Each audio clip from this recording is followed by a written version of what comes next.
Hola jóvenes, buenos días, bienvenidos a la sesión del día 7 de junio del 2021. El lunes empezamos nuestra séptima semana. Perdón. Ya estamos llegando a la mitad del cuatrimestre, por ahí nos hace falta un poquito para vacaciones y pues vamos bastante bien. El día de hoy estaremos hablando sobre una característica importante cuando estamos creando un nombre, y esto tiene que ver precisamente con las estrategias para hacerlo. Les llamamos naming. Naming, obviamente, que viene del inglés de name, y la forma de verbo para hacer esto, y que representa las diferentes técnicas, características y aspectos que debemos de considerar cuando estamos creando el nombre, ya sea de un producto, de un servicio, de una empresa o de cualquier otro aspecto que pueda requerir el uso de una marca. Eso es el naming. Hay diferentes características, diferentes aspectos que debemos de considerar. Temas que seguramente muchos de ustedes ya conocen, como el que la marca o el nombre de una marca debe ser corta, breve, concisa, el que debe tener algún tipo de impacto, el que debe enfocarse en cierta industria y demás. Esto lo estaremos viendo en estos primeros días de esta semana. Pero el día de hoy me gustaría empezar con mostrar cuáles son las diferentes técnicas, o mejor dicho, los diferentes tipos de nombres que podemos llegar a utilizar. Las características son bastante claras, las estaremos viendo mañana. Pero los tipos de nombre que existen nos permitirán entonces tener una idea mucho más clara de qué cosa podemos llegar a hacer en la práctica. La semana pasada, de hecho, yo les solicité que empezaran a crear nombres para su empresa consultora. 3 nombres por cada departamento para que tuvieran 15 al final. Más adelante, si nos queda tiempo, estaremos repasándolos, si no, el día de mañana lo estaremos comentando. Bien, vamos a empezar entonces. ¿Cuáles son los diferentes tipos de naming que existen, o al menos los más populares, más famosos y más usados? Vamos a empezar con uno que es quizá el que inició todo, el que llegó a crear o llegó a formular todos los demás tipos de nombre después. Y este tiene un aspecto crucial. Básicamente, tiene que ver con la identificación de la persona creadora de un producto o un servicio. Lo seguimos utilizando mucho, se llama nombre de fundador. ¿A qué se refiere el nombre de un fundador? Pues bueno, su nombre lo indica, está bastante claro, ¿no? Tiene que ver con que nosotros creamos una marca con base en el nombre de la persona que creó a la empresa. En este caso tenemos un ejemplo sumamente conocido, que es el de Ford. Me parece que no hay persona en este salón que no conozca quién fue Ford. ¿Quién nos puede hablar un poquito de Henry Ford? ¿Qué hizo? ¿Por qué es tan popular? ¿Por qué es tan famoso?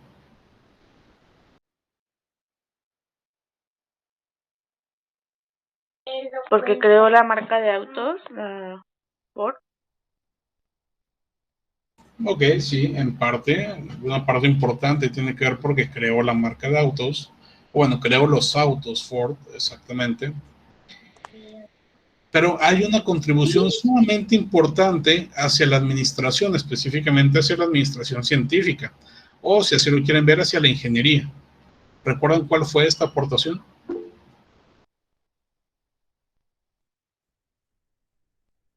Nos dice Marco, creó el primer automóvil V8. Podría ser. Sin embargo, nos referimos a otra cuestión más relevante. Pues fue de los primeros que hizo el sistema en cadena, ¿no, profe? De producción en cadena en las empresas, bueno, en una industria, por así decirlo. Perfecto, exactamente, a eso nos referimos. Henry Ford no fue el primero, pero sí fue de los primeros en crear una industria en la cual se generaran automóviles en cadena. Entonces, es uno de los padres de la administración científica, en el sentido de que llegó a tal grado su operacionalización que incluso tuvo la posibilidad de crear estándares a la hora de crear sus automóviles, en este caso. Mientras la mayoría de las empresas generadores de vehículos creaban su carro uno por uno, prácticamente a mano, productos, digámoslo así, artesanales, como le llamaríamos en la actualidad. En ese momento, Henry Ford lo que hizo fue crear toda una línea de producción que permitía que los automóviles fueran creados de manera estandarizada. Y esto provocaba que en lugar de hacer 50 vehículos al mes, podía producir 200, 4 veces más que su competencia. Esa fue la idea inicial de Henry Ford. Un poquito más adelante, pues donde se le conocen por otros aspectos que también tienen que ver con la producción y aspectos de ingeniería y demás, pero esa es la parte más relevante. En todo caso, todos conocemos a la empresa Ford, sabemos que se dedica a la venta de automóviles y que fue creado desde hace más de 100 años. ¿Por qué Ford le llamó así a su marca? Por el nombre de su fundador, Henry Ford. Pero ahora bien, ¿por qué las empresas deciden ponerle el nombre de su fundador como marca? ¿Qué es lo que los motiva hacia ello? A partir de lo que yo he visto, a partir de mi experiencia, básicamente tiene que ver con una cuestión sumamente importante. Y esta tiene que ver con el impacto que tiene esa persona. No el impacto que tiene simplemente con los trabajadores o con su empresa, sino el impacto que tiene con la industria. Las empresas populares que llevan el nombre de un fundador como marca, es porque ese fundador creó un impacto sumamente importante en una industria. Ya lo decíamos hace un momento con Ford. Lo que él hizo fue revolucionar totalmente la manera en que se construían los automóviles. Pero cualquier otra marca que me digan también ha tenido un impacto de este grado si es que se refiere a personas, a fundadores como marca. Y para eso podemos mencionar algunos ejemplos. Me gustaría que ustedes me dijeran algunos ejemplos. ¿Qué marcas recuerdan ustedes que tengan como nombre de marca el nombre de su fundador? Les doy una pista. Una gran cantidad de empresas de la industria de la moda llevan como marca el nombre de su fundador. Podría ser Balenciaga. Ok, muy bien. Podría ser Balenciaga. Excelente. ¿Alguna otra?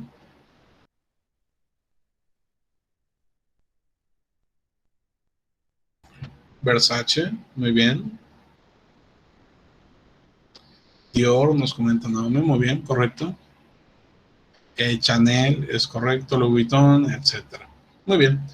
Estamos hablando entonces de diferentes, en este caso, diseñadores que crearon marcas específicas para sus productos.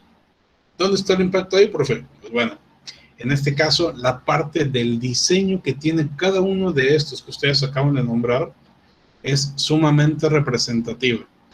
Cada uno de estos diseñadores tiene ciertas características que no tienen los demás.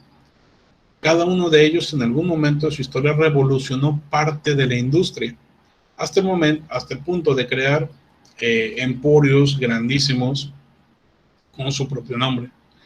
Entonces, hasta este punto estamos hablando de dos tipos de impacto. El impacto en toda una industria como el de Ford, con sus líneas de producción. El impacto específico que crean nuevas tendencias como los diseñadores. Pero también hay otro tipo de impacto.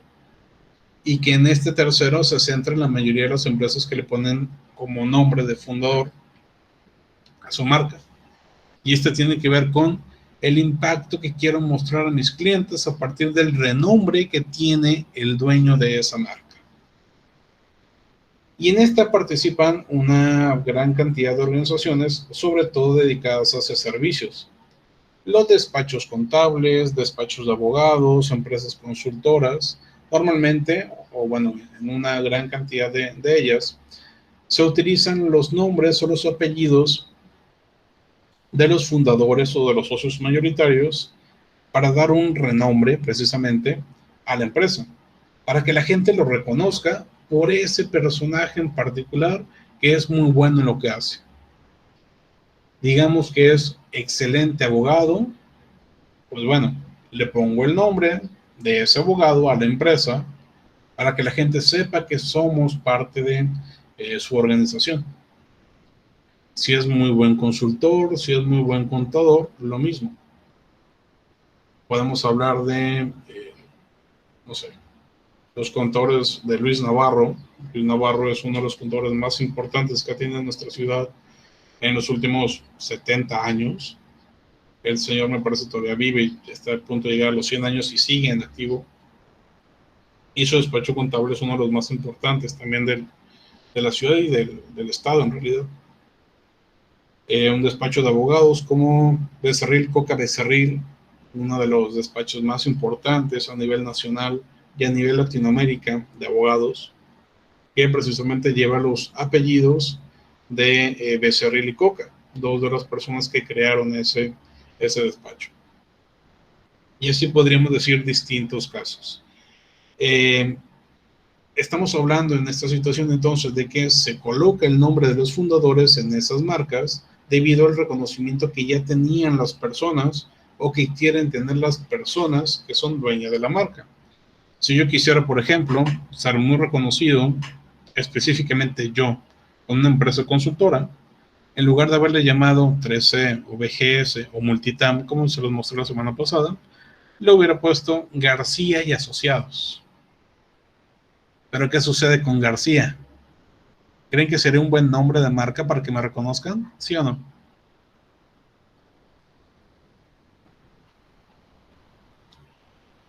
Yo le pongo García y Asociados a mi marca de consultora. ¿Sabrán que se refiere a mí? Me parece que no. No, profe, porque hay muchos García. Hay una gran cantidad de Garcías, no solo en México, en el mundo. Sí. Ayer que fui a votar, por ejemplo, la fila de los que llevaban mis apellidos, los que empezaban con García, era 3 veces más grande que las demás filas de las demás casillas. Supongo que a muchos que tienen apellidos comunes les pasará lo mismo. Entonces, hay que tomar eso en cuenta también cuando creamos nuestra marca. Si yo tengo un nombre o un apellido común, o en mi caso, ambos son comunes, pues va a ser más complicado. ¿Cómo nos damos cuenta si nuestro nombre es muy común? Yo me di cuenta bastante joven, cuando estaba saliendo de la primaria, a la hora de querer crear un correo electrónico. En mi caso, a diferencia de la mayoría de ustedes, pues bueno, yo no nací en la época donde ya todo estaba digitalizado, apenas estaba en ese proceso. Y la mayoría de mi generación empezamos a crear nuestros correos electrónicos cuando teníamos 12, 13 años. Cuando yo creé el nombre de mi correo electrónico, pues lo primero que hice es tratar de utilizar mi nombre, Jesús García. Pero escuchen los nombres, Jesús García. ¿Cuántas personas habrá en el mundo que se llaman Jesús García? Una infinidad. Bueno, tengo 2 nombres, soy Jesús Enrique. Enrique es menos popular, ¿no? Pues no, es igual de popular que Jesús. Y García, pues bueno, es un problema sumamente importante cuando hablamos de apellidos. No tiene nada de representativo mi nombre en este caso. Si bien yo podría hacer a partir de diferentes esfuerzos que mi nombre específico, Jesús Enrique García o Enrique García, se posicionara como una marca importante, pues no tendría mucho sentido porque el nombre le pertenece a muchas personas y pues no va por ahí. Incluso, por ejemplo, cuando he buscado mi nombre para registrarlo como marca en algún momento, y obviamente hay muchísimas empresas que se llaman así. Entonces, hay que tomar eso en consideración cuando estamos creando el nombre de una marca. Les decía hace un rato, Navarro, para contadores, Navarro no es un apellido tan popular. O Coca o Becerril tampoco son apellidos populares o que utiliza mucha gente o que tiene mucha gente. Entonces, por ese lado se puede ir. Ford, lo mismo. En Estados Unidos hay muchos que se apellidan Ford, sí, pero tampoco es de los más populares. Es importante entonces entender estas características si es que queremos utilizar el nombre de un fundador. Bien, después de esto tenemos otros tipos de nombres, por ejemplo el nombre geográfico, y este se refiere a colocarle como nombre a tu marca el nombre del lugar al que pertenece originalmente o alguna asemejación. Por ejemplo, el Banco Santander se llama Santander por esta región en específico de España. Santander es un banco español. y precisamente debe su nombre a una zona geográfica que fue donde nació, Santander, la región de Santander en España. Incluso cuando entra a otros países esta empresa, como la mayoría de los bancos, lo que hace es combinar su nombre, hacer un co-branding, de manera que las personas de ese otro país, pues bueno, no tengan un impacto tan grande a la hora de conocerlos. Por ejemplo, cuando Santander entró a nuestro país, a México, hace algunos años, entró comprando acciones de un banco que ya estaba aquí, Serfín. Tal vez algunos de ustedes se acordarán de esa marca, Banco Serfín. Incluso puede ser que algunos de sus papás o sus abuelos todavía le llamen Serfín a Banco Santander. ¿Cómo se llamó entonces? Banco Santander Serfín. Santander Serfín, si se fijan, es bastante largo. Después de algunos años, la estrategia precisamente de la marca llevaba esta tendencia de eliminar la parte de Serfín y quedarse solamente con Santander. Entonces, desde la perspectiva de los mexicanos, veíamos Serfín, después Santander Serfín y después solo Santander. Se terminó de dar esa combinación. Algo similar a lo que sucede con la mayoría de los bancos. Seguramente les vienen a la mente algunos otros ejemplos. En todo caso, Santander utiliza este nombre por la región que lleva el mismo dentro de España. Después llegamos a nombres descriptivos. Y aquí tenemos un aspecto importante. La semana pasada que les comentaba las prohibiciones de marcas, les decía que uno de las prohibiciones en la actualidad, en las actuales leyes, tiene que ver con la parte descriptiva. Es decir, no podemos utilizar como marca la descripción de nuestro producto o de nuestro servicio. Sin embargo, hay empresas que sí logran hacerlo porque la descripción no es necesariamente tan precisa o no va a una clasificación concreta. En este caso tenemos el ejemplo de Pizza Hut. ¿Qué significa Pizza Hut en español? ¿Cómo lo podríamos traducir? Punto importante, la palabra hut no es la palabra original, sino más bien es una forma diferente de escribir la palabra hot, H-O-T. ¿Ok? Entonces, ¿qué significa Pizza Hut en español? Básicamente sería, o lo podríamos considerar como una frase descriptiva de un producto. Pizza Hut, que vendría a ser pizza caliente. En este caso, entonces, ¿por qué se permitió el registro? Básicamente por dos motivos. Número uno, la marca no está registrada para pizzas, está registrada para servicios de venta de alimentos, restaurantes, al menos originalmente. Entonces, no es descriptivo el hecho de decir Pizza Hut para un restaurante, lo es para el producto pizza. Pero como se registró en restaurante y no en pizzas, no hubo problemas. Un poquito más adelante, después de que ya estaba registrado como restaurante, pues pasa a registrarse también en productos específicos como pizzas y pues ya no hay problema porque ya se convirtió o ya es una marca reconocida, entonces no hay problema en ese sentido. Pero inicialmente sí es una marca descriptiva, está diciendo de qué trata tu producto, es una pizza caliente. Algunas características importantes o ventajas / desventajas que podríamos considerar aquí es que si tú pones un nombre descriptivo a tu marca, lo que vas a tratar de conseguir es que la gente relacione esa descripción con lo que tú ofreces. Y si en algún momento te equivocas o no logras hacer lo que dices en tu marca, pues la gente empezará a desconfiar de ti. En este caso, si te llamas Pizza Hut, yo espero que la pizza que me vas a entregar esté caliente. Si llega la pizza a mi casa y no está caliente, pues entonces tu nombre no está bien. Ya no voy a confiar en tu nombre, ya no voy a confiar en tu marca. Y eso es una parte súper importante. Si el cliente ya no confía en tu marca, podría carecer de todo significado y por ende dejar de existir como tal la empresa. Entonces, pues bueno, hay muchas empresas que utilizan marcas descriptivas también, pero hay más todavía que utilizan acrónimos. Ya hace un rato que les decía el caso de Santander, sucede algo similar con BBVA. Me parece que todos hemos visto escuchado o usado este tipo de servicios, BBVA, que anteriormente se llamaba Bancomer.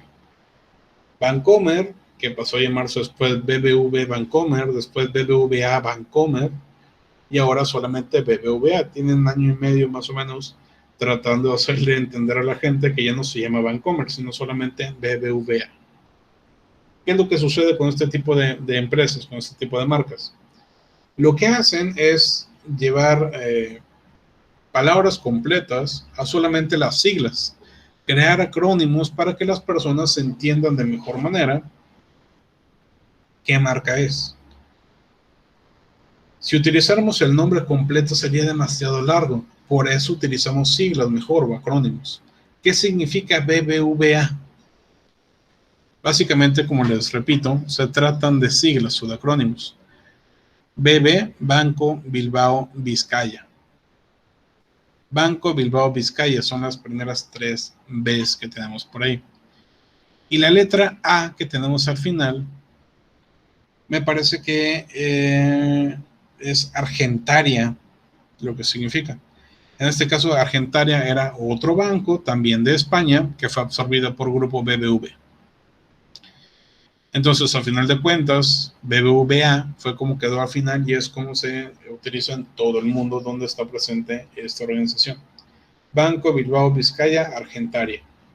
Pero imagínense, oye, ahorita vengo, tengo que ir al banco. ¿A cuál banco vas? Voy al Banco Bilbao Vizcaya Argentaria. No, es como que demasiado largo. Le podrían haber puesto también de que Bilbao, por ejemplo, como lo hizo Santander, o Bilbao Vizcaya, o BV nada más, o Argentaria. Sin embargo, para evitar cualquier tipo de problemas con los socios, o con los dueños, o con los fundadores, de por qué utilizas este y este no y demás, pues mejor utilizar un acrónimo. Es más corto, es técnicamente más sencillo de aprender, de relacionar y demás. Pero bueno, repito, en el último 1 año y medio han intentado que esta marca en concreto se utilice con mayor frecuencia por los mexicanos, pero la mayoría le seguimos diciendo Bancomer. Después tenemos los nombres metafóricos, nombres que una empresa utiliza, pero que significan una cosa totalmente distinta, o una cosa diferente en palabra, pero que quieren ellos que hagas una referencia hacia lo que se dedica la organización. Tal vez la descripción o la explicación no está tan clara, pero con el ejemplo se va a clarificar. Tenemos en pantalla el caso de Amazon. Me parece que la mayoría de nosotros conocemos que es Amazon, básicamente una plataforma en la cual se compra y se venden una gran cantidad de artículos de todo tipo. Cuando Amazon inició, cuando Jeff Bezos empezó esta empresa por ahí del 94, a lo que se dedicaba era la venta principalmente de libros, cassettes e incluso CDs. Libros y música era lo que se dedicaba, principalmente libros. Y llegó a tener ciertos convenios con librerías y con editoriales para tener una gran cantidad de libros disponibles para que la gente los comprara en línea. Llegó un punto, la empresa, en que tenía más libros que cualquier otra librería en Estados Unidos. Precisamente con esa idea de que tuvieran una gran cantidad de libros, fue que se le ocurrió a Jeff Bezos en su momento crear esta marca, Amazon. ¿Por qué Amazon? Tal vez en México o en español nos suena un poquito más la palabra Amazon a la palabra amazing, o al menos a mí me suena así. Amazon Amazing, me suena similar. Sin embargo, si tenían esa idea, igual que yo en algún momento, pues bueno, no va por ahí. Amazon, en realidad, hace referencia a un río. Seguramente lo reconocerán cuando lo mencionamos. El río Amazonas en Brasil, o en Sudamérica. Uno de los ríos más grandes del mundo. Uno de los ríos que es considerado súper importante debido a la magnitud, a lo vasto que es, a las grandes dimensiones que tiene y a toda el agua que corre por ese río. Lo que hizo Jeff Bezos es precisamente tratar de hacer una analogía con eso para sus productos. Así como el río Amazonas es grande, es vasto, es amplio, así es mi empresa, grande, amplia, vasta. Tienes una gran cantidad de artículos de dónde escoger para comprarlo. ¿Ok? Eso fue lo que trató de hacer, esa metáfora o esa analogía.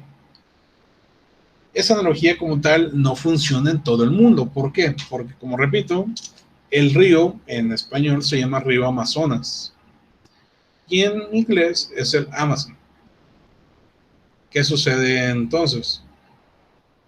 Lo que sucede es que originalmente sí tendría un sentido. Digamos, para los estadounidenses sí tendría sentido este nombre y esta metáfora más o menos se entendería.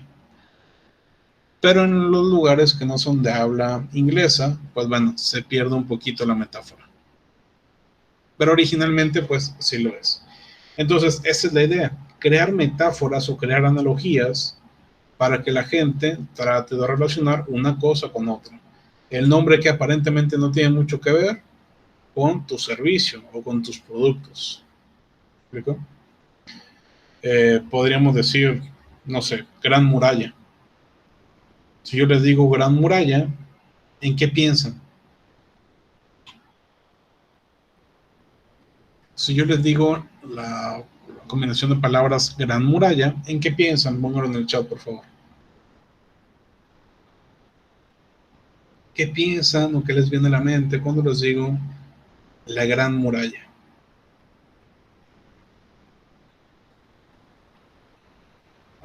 Ok, pensamos en China, en Asia, en China, bien. ¿Qué otra cosa les viene a la mente? Dragones, ok.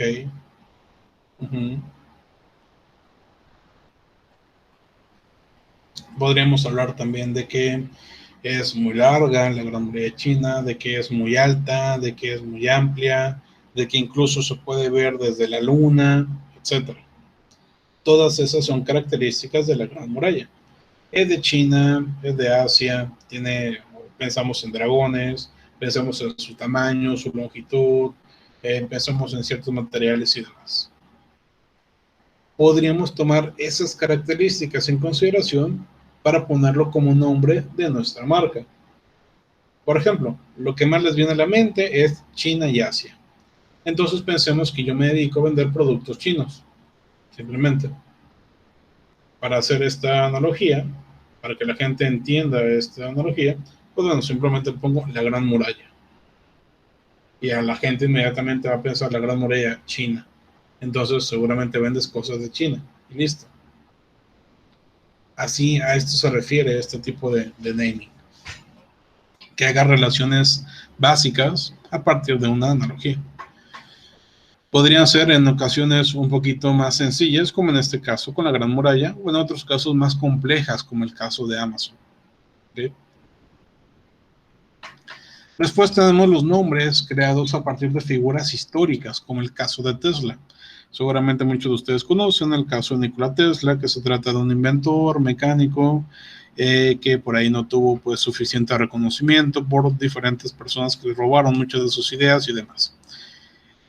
Cuando Elon Musk creó su empresa dedicada precisamente a la generación de productos orientados hacia el cuidado del medio ambiente, por en cierto sentido, a partir de la creación de motores eléctricos que no consumieran gasolina, por ejemplo, y que por ende se crearon los automóviles de Tesla.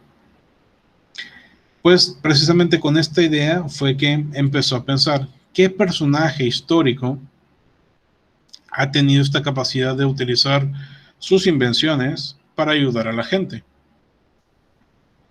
Y al momento de empezar a pensar que además se iba a relacionar mucho con la parte de energía eléctrica, pues pensó en Tesla, que precisamente una buena parte de sus invenciones tenían que ver con el ramo de la energía eléctrica.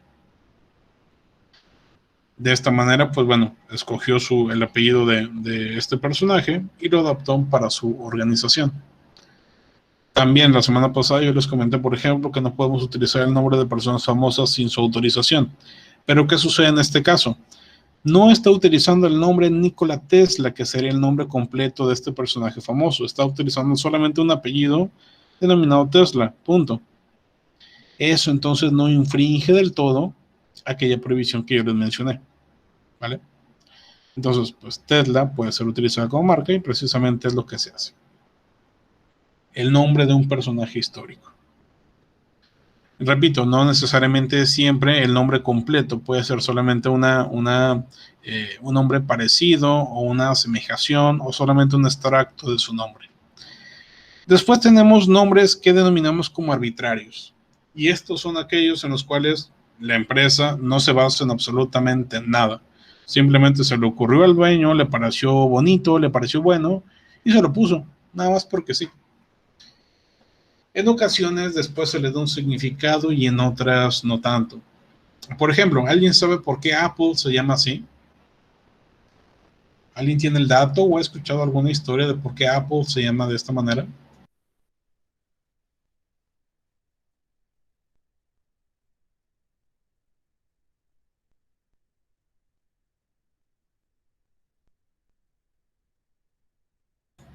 ¿Nadie sabe?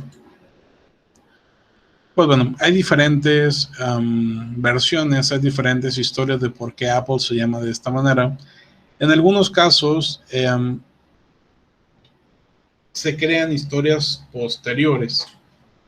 Por ejemplo, es muy popular la historia de que se llama Apple debido a Newton, a Isaac Newton. Recordarán esta historia de cuando descubrió la gravedad, que fue una ocasión que estaba sentado en un árbol de manzanas y después le cayó una manzana en la cabeza. Y así fue como se le ocurrió que existía la gravedad y creó todo este tema alrededor de esto. De hecho, eso fue uno de los primeros logotipos que utilizó Apple. Sin embargo, pues no fue por eso que se llama así la empresa. Otros comentan que se llama Apple porque es la fruta favorita de Steve Jobs y no comió otra cosa más que manzanas. Pero tampoco va tanto por ahí. La historia original, contada por el propio Steve Jobs, tiene que ver con algo más, mucho más sencillo. En algún momento de su vida, trató de trabajar en Atari, esta empresa que es muy conocida por videojuegos. Y pues bueno, no recuerdo si no pudo trabajar, no lo contrataron o lo despidieron, una de estas tres acciones. El punto es que cuando creó su compañía, le quiso poner un nombre que apareciera antes que Atari dentro de los listados de empresas. Antes, bueno, en la actualidad todavía existen listados de empresas que se pueden consultar. Por ejemplo, seguramente muchos recordarán la sección amarilla o páginas de internet dedicadas a brindar catálogos de empresas. Pues bueno, lo que estaba buscando Steve Jobs era un nombre que apareciera alfabéticamente antes que Atari. Entonces, cualquier nombre que se le ocurriera a su equipo que estuviera antes alfabéticamente que Atari podía haber sido tomado. Después de lluvia de ideas, alguien dijo, ¿qué te parece Apple? Y Steve Jobs dijo, me gustan mucho las manzanas, pues bueno, vamos a ponerle Apple. Y listo. No tiene ningún otro trasfondo de que Apple es esta manzana de la discordia que existe a través de los cuentos bíblicos y que por eso está mordida debido a que Eva o Adán le dieron esta mordida y entonces va hacia este otro lado. No. Tampoco tiene que ver con que Isaac Newton le cayó en la cabeza, descubrió la gravedad y es uno de los físicos más importantes de la historia, y por ende es un científico de relevancia hacia el cual no, tampoco. Es simplemente porque Steve Jobs estaba enojado con Atari y quería aparecer primero que ellos en el listado telefónico, punto. Y pues Apple aparece antes que Atari. Entonces, en este caso, fue simplemente porque sí. Esa es la respuesta. ¿Por qué se llama la empresa así? Porque sí. Digamos, por ejemplo, que yo quisiera poner el día de hoy una empresa que se dedica a la venta de, no sé, de agua. Una de estas organizaciones en las cuales está rellenan el garrafón. Y le voy a poner como nombre la lámpara circular. Así se va a llamar mi empresa, lámpara circular. ¿Por qué? Pues porque ahorita estoy viendo una lámpara circular, simplemente por eso. Hay una explicación detrás debido a que el agua necesita un filtrado a través de rayos UV que son puestos a través de lámparas que resultan ser lámparas circulares. No, es solamente porque lo acabo de ver aquí en el escritorio de mi oficina. Es un nombre totalmente arbitrario, nada más porque se me ocurrió, nada más porque sí, y listo. ¿Okay? Después existen los nombres inventados, que es parecido al punto anterior, pero en este caso no son palabras reales. Los nombres arbitrarios tienen que ser palabras reales, los nombres inventados no. Son cosas que tú estás creando, que tú estás desarrollando desde cero. ¿Qué te inventaste? El caso de Kodak es muy popular porque el dueño originalmente, cuando estaban tratando de ponerle un nombre, dijo, yo quiero forzosamente que utilice la letra K, porque la K se me hace una letra que tiene mucha fuerza, que tiene mucha potencia a la hora de que se dice, se escucha y que se escribe. Entonces, yo quiero que mi nombre tenga la letra K. Es más, quiero que empiece y termine con la letra K. Después de pensar, llegaron a esta palabra. Una palabra totalmente inventada. Kodak. Si se van a buscar alguna explicación posterior que crearon con esto, es que Kodak es más o menos el sonido que hacía un capturador de una cámara fotográfica cuando fue creada la empresa. Como un Kodak o algo similar. Y más allá de eso no tiene alguna otra explicación. Simplemente la empresa o el fundador o el dueño quería ponerle letras K a su nombre y a partir de ahí crearon esta palabra. Después tenemos palabras que son combinadas, palabras que resultan de la combinación de un par o más de palabras ya existentes. En este caso tenemos Adidas, que Adidas nace del nombre de su fundador, Adi Dassler. Estamos hablando de una organización que está combinando estas dos palabras.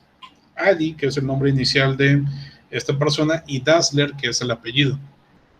Dassler lo corta para crear solamente Adidas. Adidas. Y listo, así es como lo conocemos en la actualidad. Dato curioso de Adidas. Originalmente eran dos las personas que crearon a la compañía, los hermanos Dassler. Después, pues bueno, Adi se quedó con Adidas y el otro hermano, cuyo nombre no recuerdo, creó otra empresa un poquito popular, se llama Puma. Entonces, ambos tuvieron un gran reconocimiento y pues hasta la actualidad siguen siendo empresas súper grandes en el ámbito deportivo sobre todo. Para el caso de Apple de hace un rato, nos comenta Eric que Steve Jobs trabajó con programador en Atari, pero duró muy poco. ¿Sí? Lo despidieron. Por eso tenía un rencor contra la empresa y quería aparecer primero que ellos en el orden alfabético del listado telefónico.